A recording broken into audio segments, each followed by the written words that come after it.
Hello everyone, it's AG and today I will be doing my 2019 reading survey. So I thought this would be a good thing to do because I have actually done only 3 wrap-ups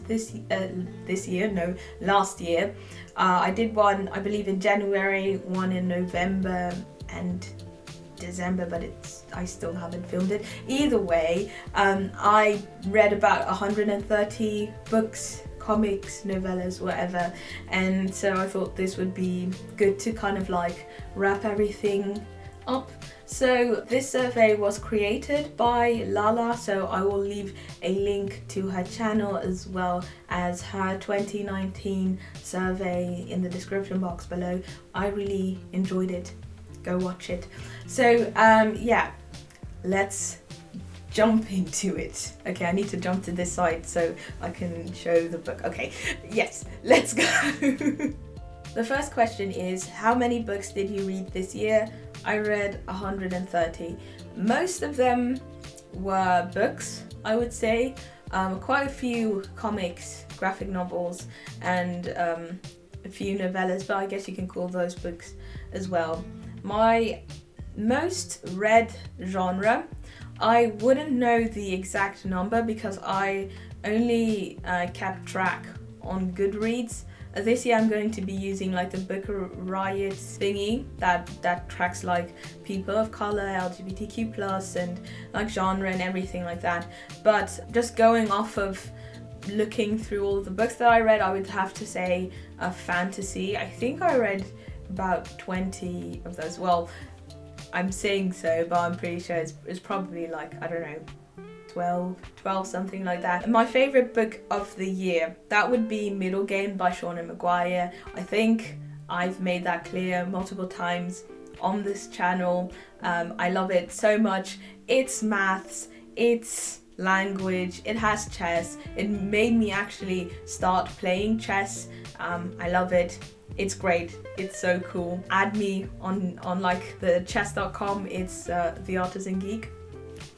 Yeah, so basically you have this guy who wants to ascend to godhood. Is that what you call it? So yeah, he wants to do that. He's an alchemist and he believes that he can do that by creating people who embody specific entities.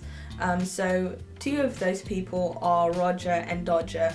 Roger embodies language and Dodger embodies mathematics, and so he believes that the world can be described using solely mathematics and language. I'm going far too deep into this, but yeah, that's what this book is about. It's crazy, it's dark, it's super cool. Go read it. If you're not convinced now by my exquisite explanation, you can always check out my book review. I'll put a link in the description box.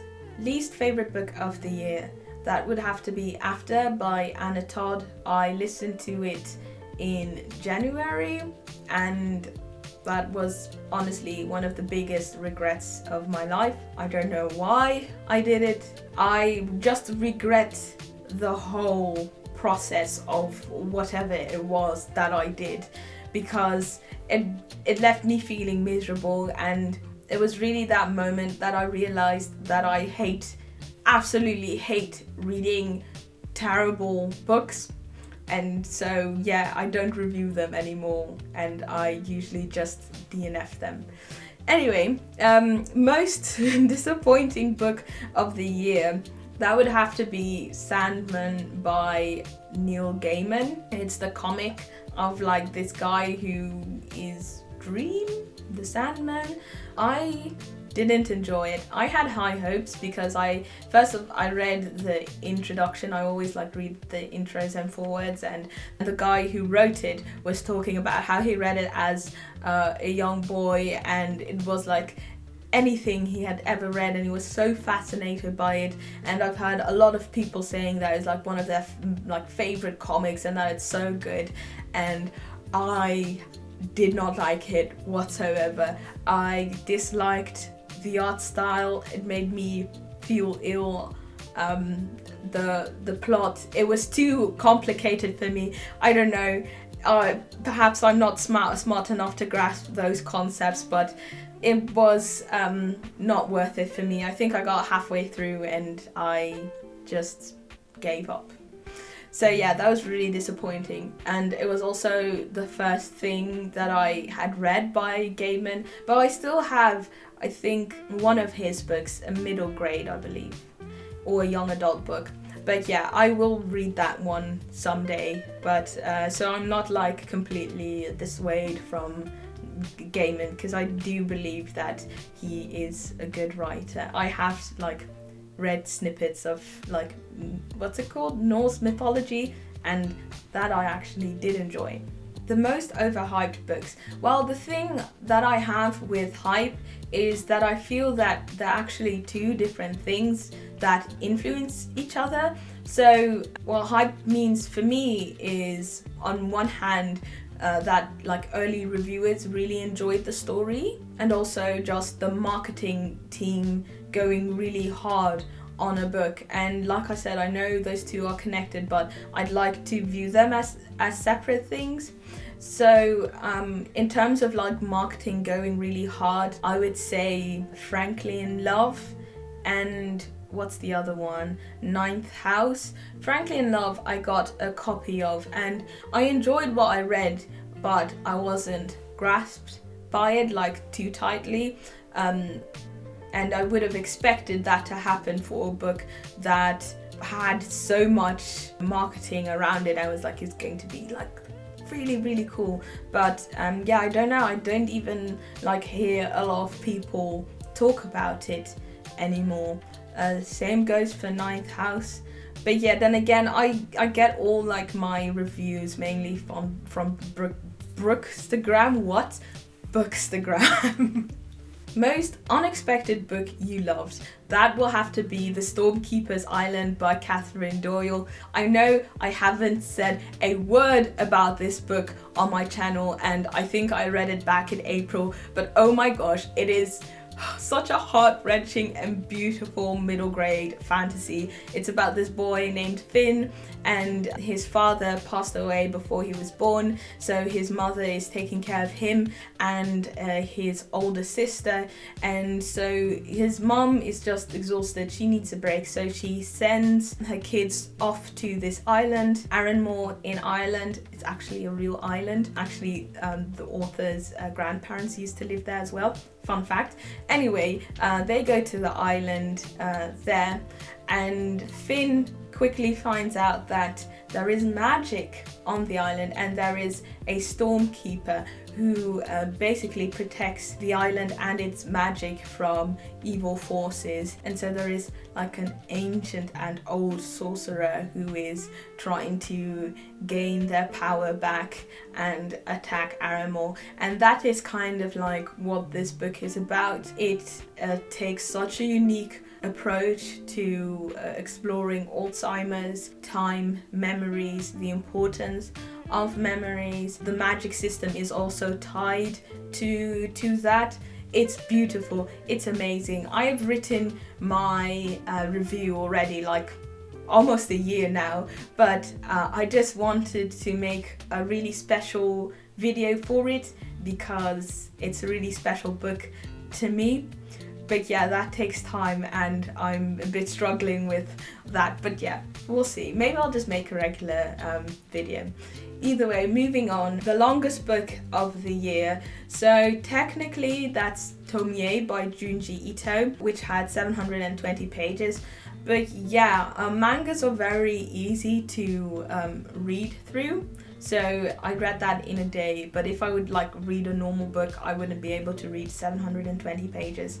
So after that comes The Missing of Claire de Lune by Christelle Dabos, which is 540 pages. It's the second book in the Mirror Visitors series, which is my all-time favorite fantasy series. I read A Winter's Promise last year as well, loved it. That came also around like 500 pages. But anyway, it's about this girl named Ophelia. The world in which she lives in has had an event that they refer to as the rupture. Basically, Earth was split into small arcs, small pieces, and every single arc has like sort of like a god, a family spirit, and each arc has its own type of magic that relates in its own way to either time or space, or time and space. Ophelia is from the arc Anima, and there people are able to animate objects, walk through mirrors, and which like transport them to other places, and some people can also read or like see the history of objects when they touch them. So Ophelia is a person who can go through mirrors and touch objects, and she gets married off to this guy who lives in the pole.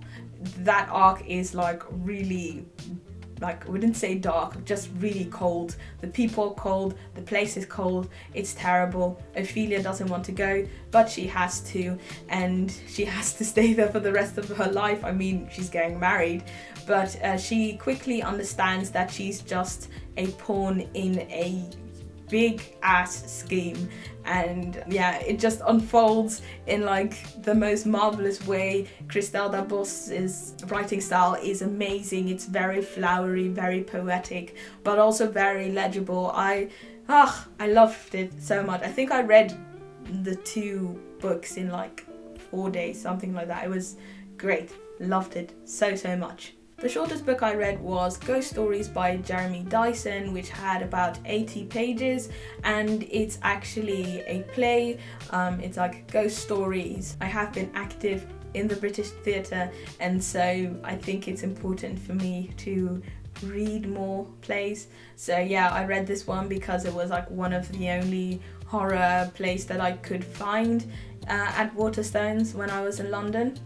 And yeah, it was alright. It was about like 3 people who were telling their own like weird, creepy stories, and yeah, at the end there is this huge twist, and yeah, it was interesting. But the thing is with plays is that it's always way more fun seeing them like played out on screen or like in real life. But yeah, if I ever have the chance to go to that play, I would definitely go.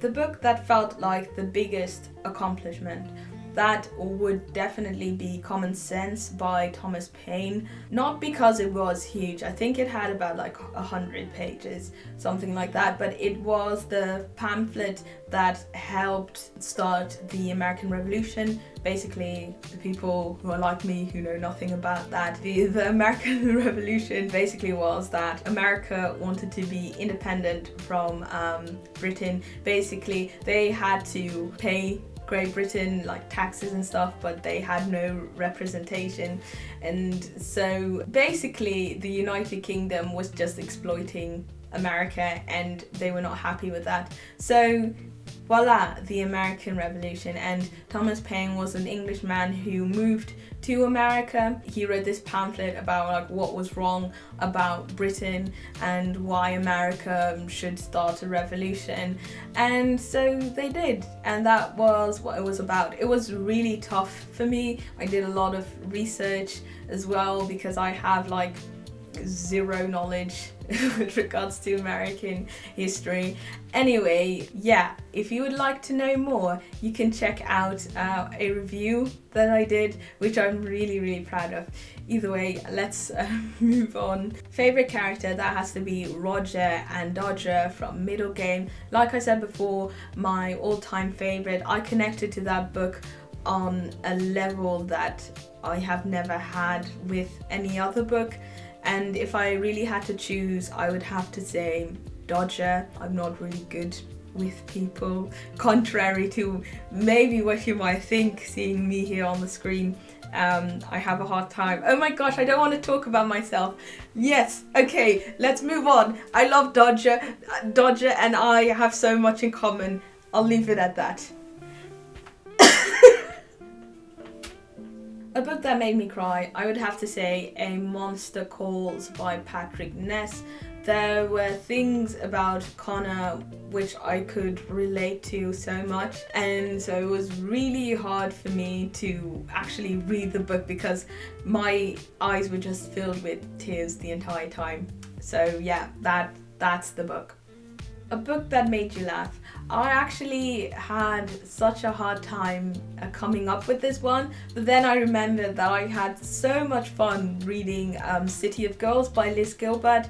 It's about this woman who recounts her entire life from like teenager all the way to like 90 years old, how old she's now, to explain to a woman what that woman's father meant to her. But yeah, we just see her life, how she kind of like just got kicked out of college and she got sent to live with her aunt in New York, and she sort of gets thrown into like the New York theatre life, and she has her sexual awakening, and it's just written with so much freedom and celebration of a woman's life who isn't shamed by her sexuality, basically.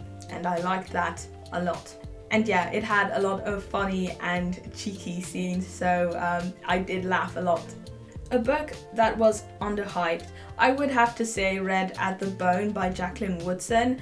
At least here on BookTube, this was one of my favorites of last year. It's about two African American families who are tied together by an unexpected pregnancy, and so the book shifts perspectives and shifts through time as well, and it was just such a beautiful story, so well written. It was actually my first book that I had read that was written by Woodson, and yeah, it was amazing. And then finally, a new favorite author. I had such a hard time picking this because there are actually 4 authors that all had such a significant impact on me, and those were Akwaeke Emezi, Jacqueline Woodson, Liz Gilbert, and Seanan McGuire.